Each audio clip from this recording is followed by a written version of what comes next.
You're listening to the Back Home Network, presented by Home Field Apparel.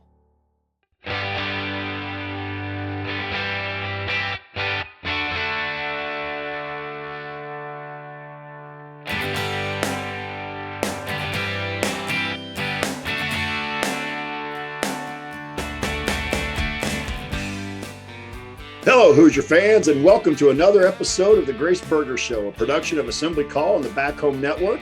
This is our 6th of 12 episodes throughout the season, and as we give you more insight into the IU women's program, the number 5 ranked IU women, and coming off of a big victory yesterday at Mackey Arena. We'll talk a little bit about that later in the episode, and also to our show's host, Grace Berger, a chance to get to know her a little better. I'm your host, Jeff Marlow, and alongside Grace, tonight's episode is an AMA, Ask Me Anything episode, and we will also look back at the last 4 games. As I mentioned, exciting wins over Maryland and Purdue. And as we record this on January 17th, we learned just before recording that Wednesday's game with Michigan State has been postponed. Grace's schedule is pretty fluid right now, and I just want to thank her for taking some time for this episode. Grace, welcome to the show again, and a chance, here's a chance. Do you have anything opening you'd like to say? I fumble that around. No, yeah. It's been a few weeks since we've talked, and we've obviously had a lot of things going on off the court with injuries and COVID and whatnot, but we've had a couple really big wins too. So yeah, thank you for having me. I'm excited to talk about it. Yeah, and it doesn't seem that long. I was looking back. The last one we did, I believe, was December 30th, and I couldn't believe when it seemed that long. But yeah, you guys have played well. The team has played well, and as well. So I'll kind of get us into our first question here tonight, and this comes from Quang, and he qualifies as the stupid question of the day. I think you gals can win it all. What about you? And obviously, I think you would think you do have a chance, but just maybe how do you guys approach some of the talk, or at least what's the mindset inside the program about, and we've talked a little bit about this before, about that's the ultimate goal, is to win a national title. So just maybe kind of to a certain degree, answering Quang's question with just, how you guys feel like as you're progressing toward that goal. Yeah, I think first off, every team in the country probably says their goal is to win a national championship, but I think we see it, now more than ever as a realistic chance. Being a few baskets away from Final Four last year, and then we've been playing some of the, Final Four contenders this year so far and competed with every single one of them. Have been able to beat a couple of them, obviously, here recently. So I think, it's one thing to talk about it in the past. Maybe we've had it as a, goal that's kind of far out there. But I think now that we've seen us compete with the top teams in the country, we know the players we have on the court, we're really confident every time we step on the court that we can win a basketball game, that we can beat anybody on any given night. So I think, just the recent success that we've had, I think gives us confidence that that's something that if we keep getting better, obviously we have a long way to go, that we can reach come March and come April. And do you sometimes feel like you went to Wisconsin a couple of weeks ago, and I'm not trying to take anything away from Wisconsin, but a team that's been struggling. But do you feel like you guys, I hate to say a bullseye, but do you feel like you get a team's best effort, maybe like a Wisconsin that record-wise has not been having a good season, but yet wants to come out and say, hey, IU's in town tonight. We want to play well and maybe pull the upset? Yeah, definitely. I think we have we came into the season having a huge target on our back. And then now that we're obviously leading the Big Ten standings, I think we're the team that people are really chasing, every team in the league. So every single night, they're going to come out aggressive. They have nothing to lose. Maybe they're doing things that they don't normally do, making shots that they don't normally, even take or make. So, I've been in that position before, maybe early on in my career, where I was chasing the Marylands, the Iowas, the Michigans, teams like that. So, I can kind of understand it from their perspective. And now it's kind of cool to be on the other side of it, but also, that you have to come ready every night in the Big Ten, regardless of, your opponent's record. And speaking of which, you guys are 6-0 in the Big Ten. You're off to a good start. Have you had a chance to follow much of the action going on around? Michigan has played well, as you mentioned. In fact, went into Maryland yesterday and really played well. But so have you had a chance much to follow some of the teams in the Big Ten as closely now as you've gotten into the Big Ten season? Oh, yeah. We always have the games on, whether we're on the bus, whether we're traveling on the road. It's always something that's on in the background. And even if we, miss a game in practice or whatever, we're always looking at the scores after the game, just kind of keep up with it. And then we're already really familiar with the teams just from scouting them in years past. So I think, we follow along to the records and the scores and all that, obviously, but we really, I think, know a lot about them, especially, us that have been here for 3-4 years. And so I'll go on to our next question. This comes from Sean, and it's kind of it was really more of a comment but I thought it led into a great question. He said his daughter is 10 and just started her first year of 10-foot high hoops 5-on-5. And just kind of I kind of thought it was a good question maybe for the young hoopsters out there, the girls who want to follow in the Grace Berger footsteps. What was it like? Do you remember what it was like when you started playing on a 10-foot rim, and what kind of advice would you give to Sean's daughter? I kind of always played on a 10-foot rim, just having older siblings who were doing so. So in my backyard, it was obviously always set to 10. And I think, especially in today's day and age, the most important advice I'd give about that is not, starting in close to the basket. At that age, it's not important to be able to hit a 10-foot, 15-foot jump shot, but really being able to have, the correct form. So maybe if you're not strong enough to get out there, I think that causes some people to have bad forms as they grow up, bad shooting forms. So I think just focusing on the basics, even things outside of shooting for that age, dribbling, defense, and then, like I said, just having that touch around the basket, I think is something that, might not help you now, but down the road it will for sure. Yeah, the 3-point line, as much as I love it as both a player and a coach, I didn't have it when I played, but I think I would have loved it if I'd had it. But it's like a magnet. It just seems to drive. I mean, I go and watch little kids just, go out there and it's like, everything they can. So I think you're giving some great advice. Just curious, do you remember what it was like the first time you played in a 5-on-5 league? I've been playing in 5-on-5 leagues since I was in, second, third grade. I was always, tall for my age, so I always kind of played up.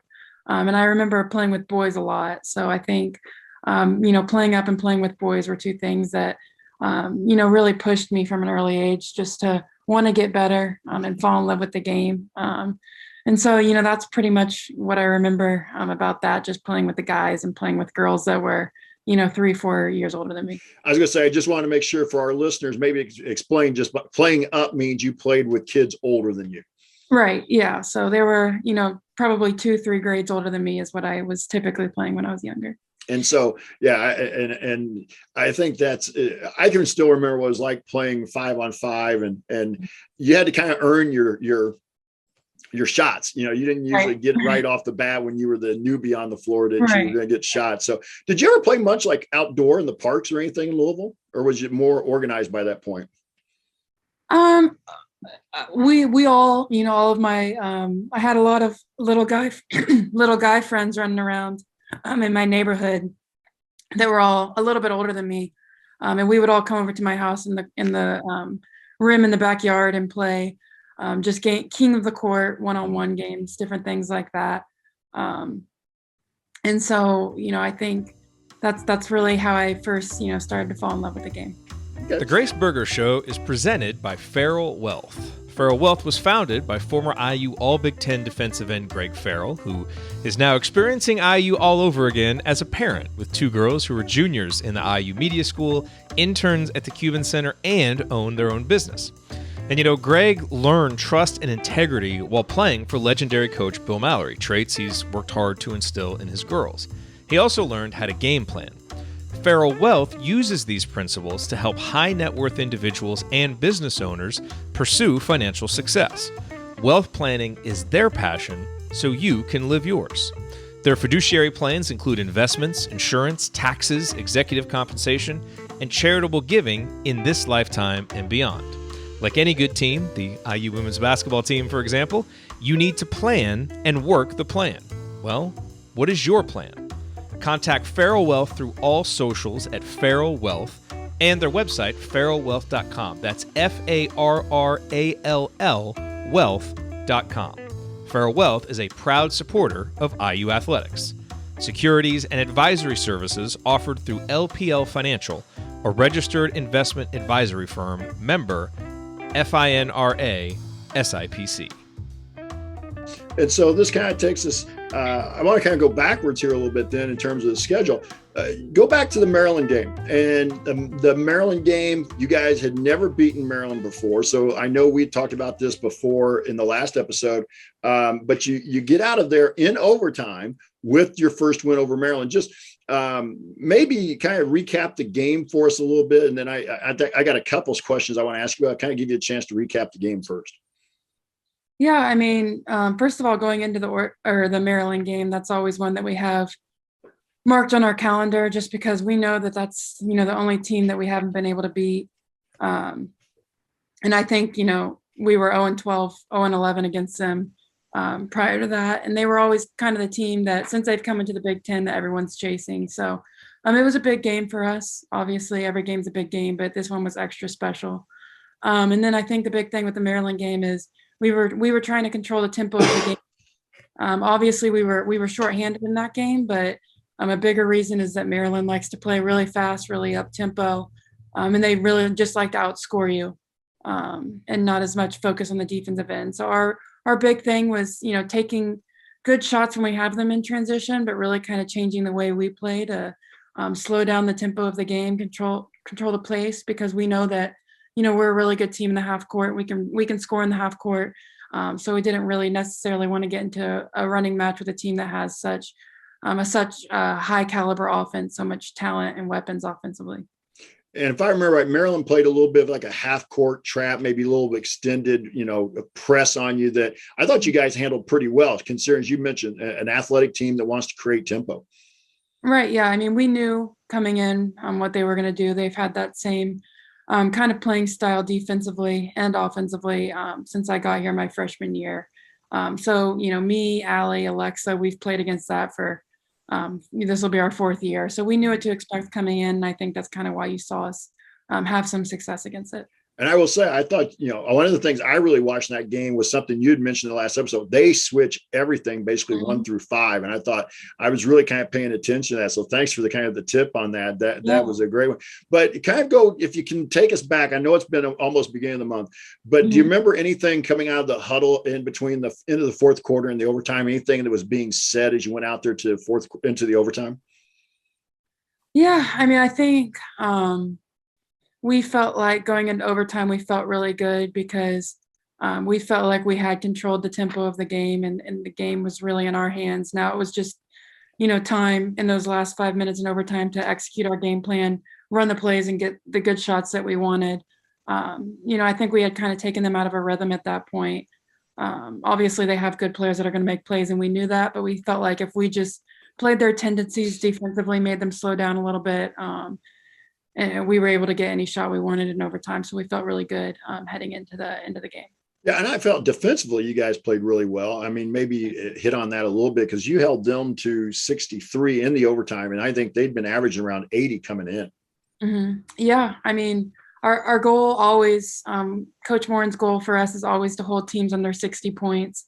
And obviously that game went to overtime, so it was a little bit harder, and that is a very, ambitious goal. But I think that just shows you, our standards don't change whether we're playing Maryland, one of the best teams in the Big Ten, or whether we're playing, one of the worst teams in the Big Ten. It's always the same. We scout defense. We feel confident going in that we can, take away their tendencies, take away what they want to do. And that's what we did against Maryland.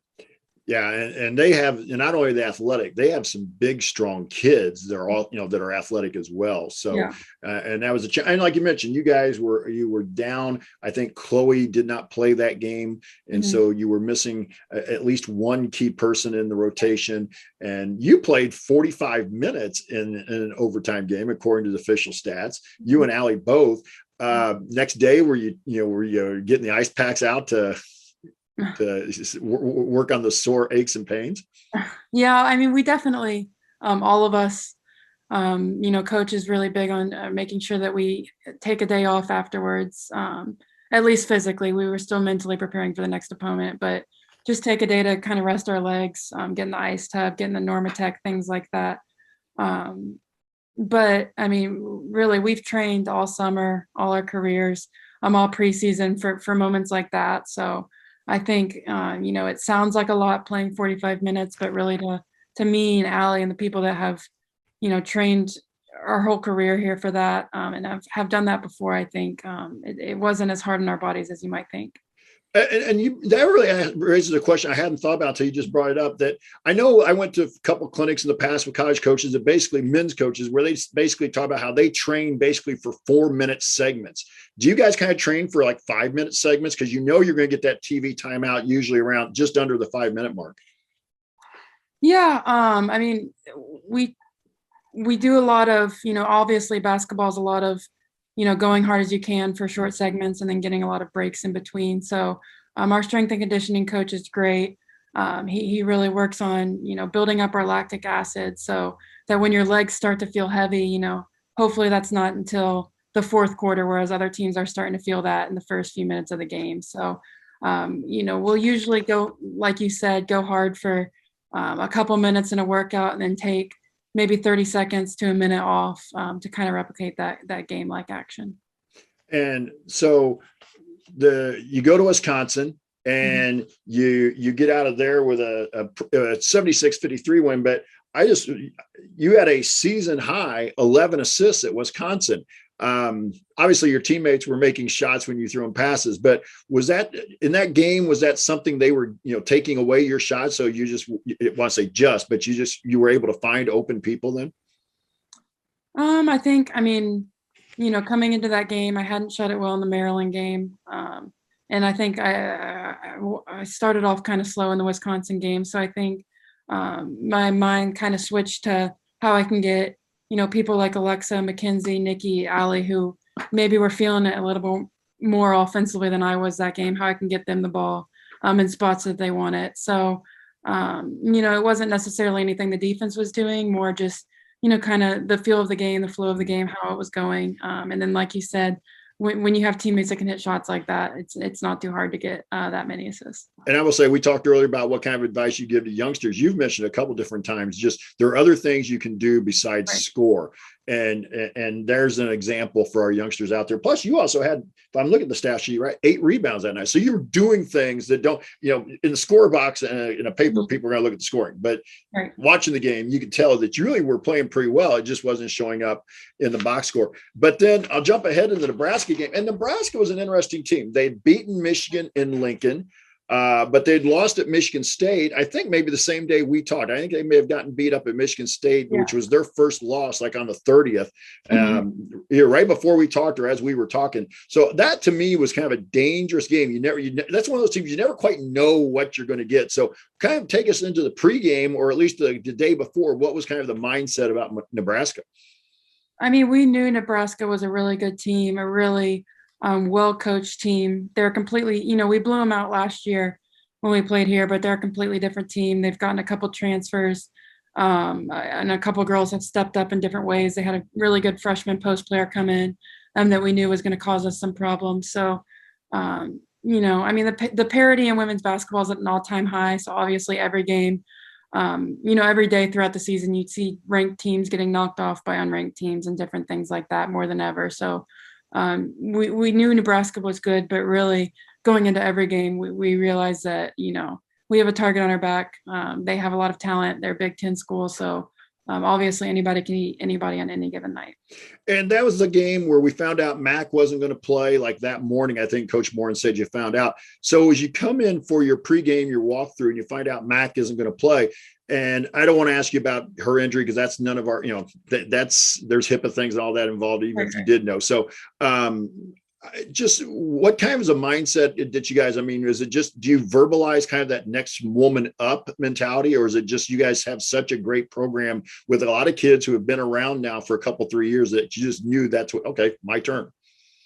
Yeah, I think, it's not really necessarily anything that we have to talk about, verbalize. We just kind of realize, like when Mac went out, Keandra Brown, we all knew immediately that she was going to step up, like we've seen her do in practice for the past year and a half, and fill that role to the best of her ability. She's going to give us everything she's got. So obviously no one person's going to replace Mackenzie. That it's not, we're obviously going to miss her out there on the court offensively and defensively.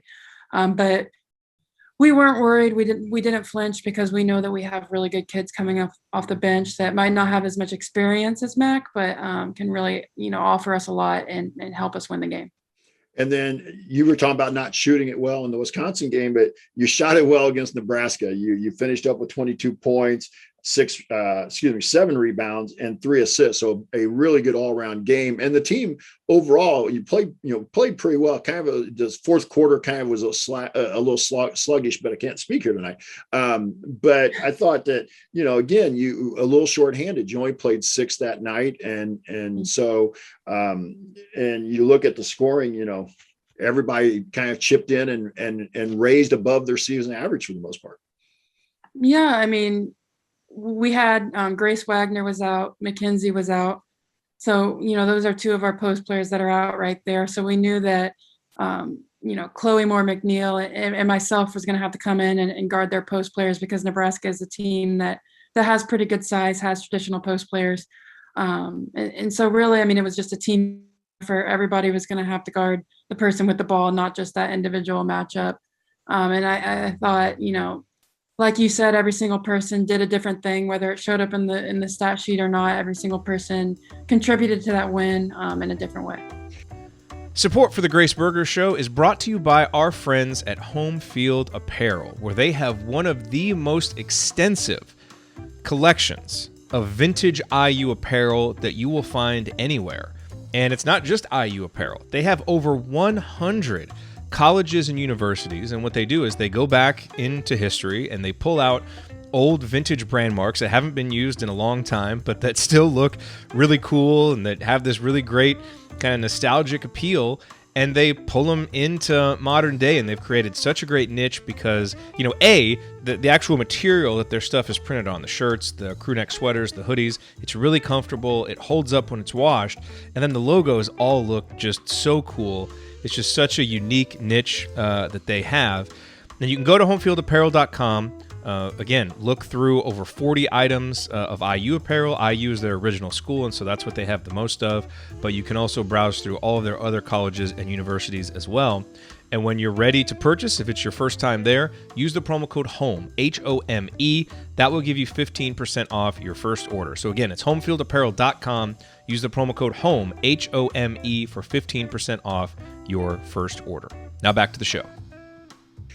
Does it change anything, without giving away any specifics? I don't want anybody who might be watching or listening to feel like they get a Sky Report here, but does that change the way, with Mackenzie being out, does that change the way you guys have to guard a little bit or a lot? I mean, I think it might hurt us in the sense that Mackenzie's so long, so experienced and such a good shot blocker. Maybe you can pressure the ball a little bit more. Maybe you can guard ball screens a little more aggressively, just because Mackenzie is so quick and agile and a really good defender, one of the best in the Big Ten. So it changes a little bit when you have someone that might be a little smaller, less experienced back there. But we're still, just gonna play our typical defense and try to win the game on that end. And then here's our last question, really from one of our community members. This is from Glenn, and his question is kind of takes us into the Purdue game. What did you see in the team's play against Purdue that encouraged you as you move forward into the heart of the Big Ten schedule? I would say just having different people step up. I mean, obviously Chloe and Keandra are the 2 ones that a lot of people talk about stepping in and starting and really providing, that spark for us from the jump. But I think having, Grace Wagner come in at the end of the game after, being out a couple games and making a huge steal, playing great on defense. And then you have, Caitlin Peterson, who hasn't gotten a whole lot of game action, come in overtime of a, intense game like that and really step up to the occasion. I think it just makes us excited going forward when we do get Nikki back, when we do get Mackenzie back, that we'll have those kids with the experience that they were able to get. And maybe if they have to come into a game later on in the season, we'll have a lot of confidence and trust in doing that. And you mentioned Grace Wagner, and I just felt like that play at the end of the game really changed how the game played out. By Grace making that hustle play, you didn't have to foul. You guys got the ball with the chance to win rather than having to foul and hope Purdue might miss free throws. And so just maybe, is there anything you can add to that about, just a kid like Grace or anybody off the bench, just tells you a little bit about the program in terms of she was ready? I mean, I'm just trying to see if there's anything else about Grace we can add in here. Yeah, I mean, the thing I love so much about Grace, and obviously she's not the only one, is, she might go 2-3 games in a row where she plays 5 minutes, 4 minutes, or no minute, doesn't even see any time on the floor at all, but she still comes in every single day and gets extra shots up outside of practice. She comes in and gives her all during practice because, she is just a great model for the younger kids that might not be playing right now that, you never know when your opportunity is going to come. So you have to continue to, get better in practice, get better every single day. So then that time does come where we have, Matt go out with an injury or Nikki not be able to play, that you're ready. So I think Grace is just, a great role model for kids everywhere, but really for those young kids in our program that, you still have a role to play, whether you're playing 0 minutes or whether you're playing 30 minutes. You can show up and give your best every single day. And you guys played you had a lead in the third quarter, but from that point, and actually you had a lead, I take that back, about 45-44. And then it seemed like you kind of played catch up. You just kind of played from behind there. But with about 3 minutes to go, they take an 8-point lead. Coach Morin calls a timeout. Just maybe if you can take us back into that huddle, if you can, from yesterday. What was kind of the message in that huddle? Yeah, I mean, I think the main message was just to stay calm. And Coach Morin, was really, I think, a big part of in helping us stay calm because she wasn't freaking out. She just reminded us that, as long as there's time on the clock, we can still win the basketball game. We've played against great teams before. We've been in this situation before. It's nothing that we can't handle. So she just, gave us a couple of plays to run on offense. We were able to get a couple easy baskets. And then just, kept urging us to sit our butts down and guard on defense and get stops because that's what we needed to do at that point in the game. We couldn't afford it to get any points. So, I think the main message was just to stay calm. We've been in this position before, and we're built for moments like that. And you mentioned Coach Morin staying calm. I think that's huge. That was something I had to get better at when I was coaching because when I was younger, I tend to get really worked up into the game. But is she pretty calm most of the time when you're winning or losing on the scoreboard? Does she stay pretty even keel? Yeah, she stays consistent all the time. Obviously, she's a really intense coach. So she does, show emotions here and there like all coaches do. But I think, the thing that really helps her stay calm is she has so much trust in us as players, especially, me, Allie, Alexa, we've been here 4 years. So she has a lot of trust in us, to end ball games the way we should, no matter how much we're down. So I think that kind of helps her stay calm. And she's been doing it a long time. She's a really good coach. So she knows what we need in that moment, whether it's to stay calm or whether maybe she needs to get in us a little bit and give us a lot of energy.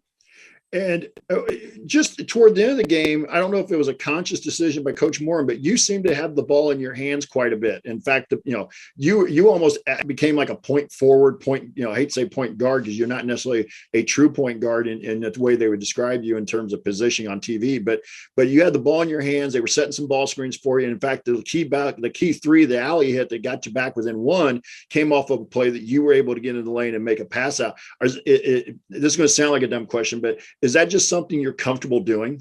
I mean, putting the ball in your hands and trying to create something in a situation like that? Yeah, I mean, I think maybe early in my career, no, but now that I'm a senior and I've been through a lot, basketball wise, I've been through a lot with Coach Morin.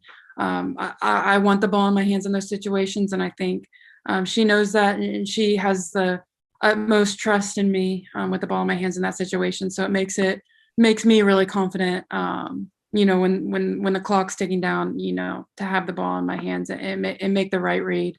So, just to have a coach that believes in you so much, I think it makes it really easy when the game is on the line to be confident that you'll make the right read because you have people over there on the sideline that, know you can do it, and trust that, place that belief in you. So I think that makes it really easy. And then having people like Ali Papberg, when you have the ball in your hands, that can come in and make shots.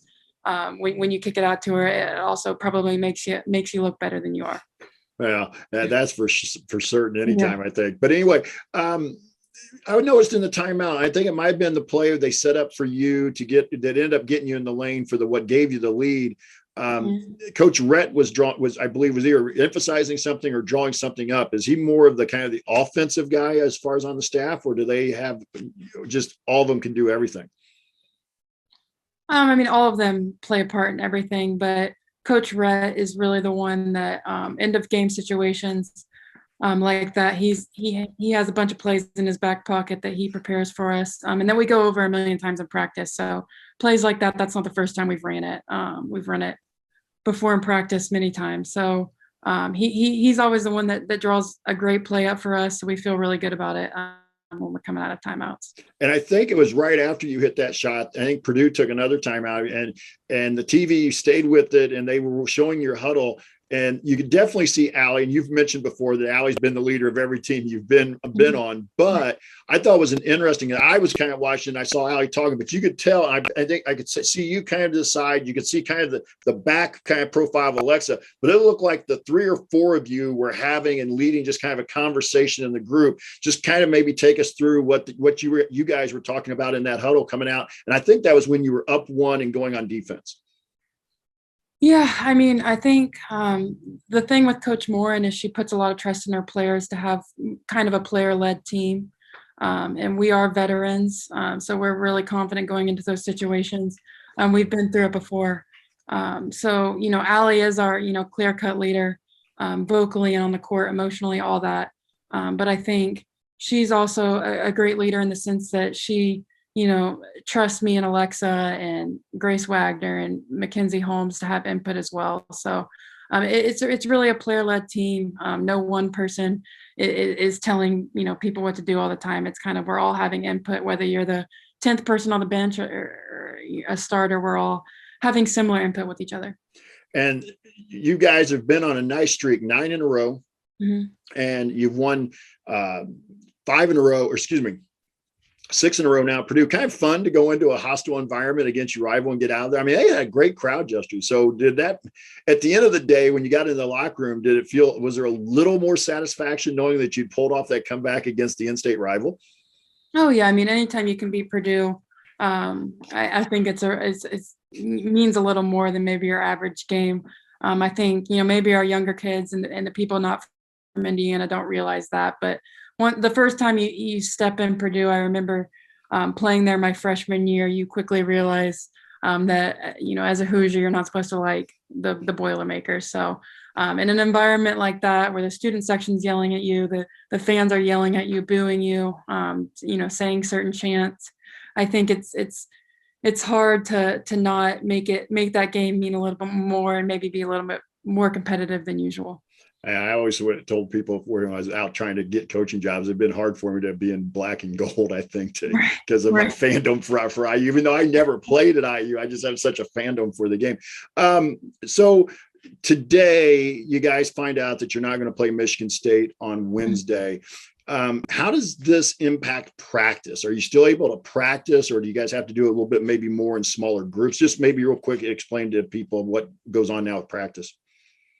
Yeah, I mean, we'll still be able to practice. The people that, obviously are healthy enough to do so.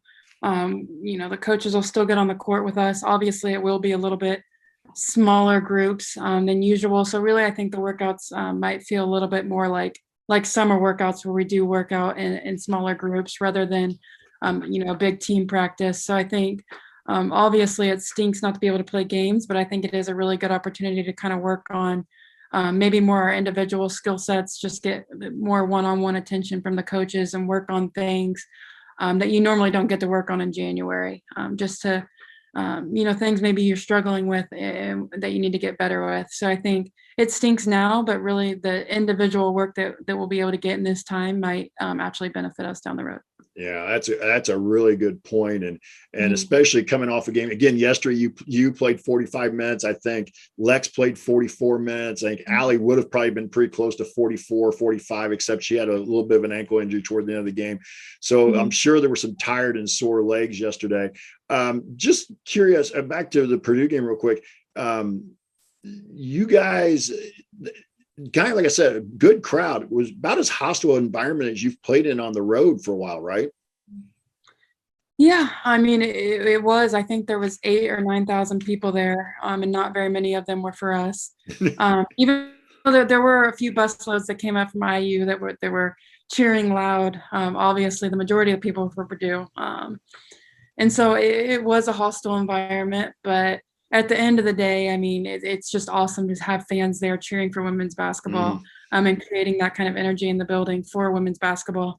Whether they're with you or against you, it's obviously beats playing in an empty gym. So I think it made the game one that I'll remember for a long time, and it was just really a fun environment to play in. Well, and like I said, you played really well. You had 24 points, and I put the stat sheet away real quick here, but you also had 6 rebounds and 6 assists. So another solid game by you in a winning effort. Just curious, kind of real quick, is it more kind of day by day right now to know whether you're going to play later in the week, or is it just kind of, like I said, just kind of taking everything day by day right now? Yeah, I mean, as with, the past 2 seasons, really, it is just day by day. You never know what tomorrow brings for our program or for the program that we play. So it's hard to really look too far ahead. Obviously, we'll prepare for Iowa on Sunday if the time comes, but right now we're just focused on, practice tomorrow and really just what's ahead of us for the next day instead of looking, weeks in advance. That does bring a question I was thinking about. As you guys travel, do you, like Purdue probably travel by bus for that game? Yes. Yeah, we travel. Do you fly to places like Iowa? To the other places in the Big Ten, do you normally fly? Yeah, we normally private charter, so we're kind of spoiled by that. Leave the night before a game and then fly back right after the game. So it's really nice and very convenient for sure. That is nice. So Grace, that's really all the time or all the questions I had for you. Is there anything you'd like to talk about or wrap up with? No, I mean, I think just want to thank everyone for supporting the show, but more importantly for supporting our team. And the turnout for our games have been great. And we really do appreciate that so much.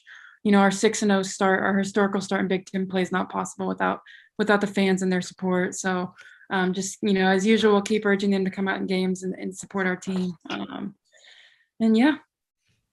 Yeah, and I hope you stay healthy, and hope the other kids who may be having some health issues and injury issues get back as quick as they can. But because we enjoy watching you and the IU women play, and it's such a fun team to watch. Just like yesterday, to me, was really what this team's all about. You guys just battle. You don't ever give up. And I think that speaks volumes about you and Allie and Alexa and Mackenzie, Nikki, the veteran leadership on this team.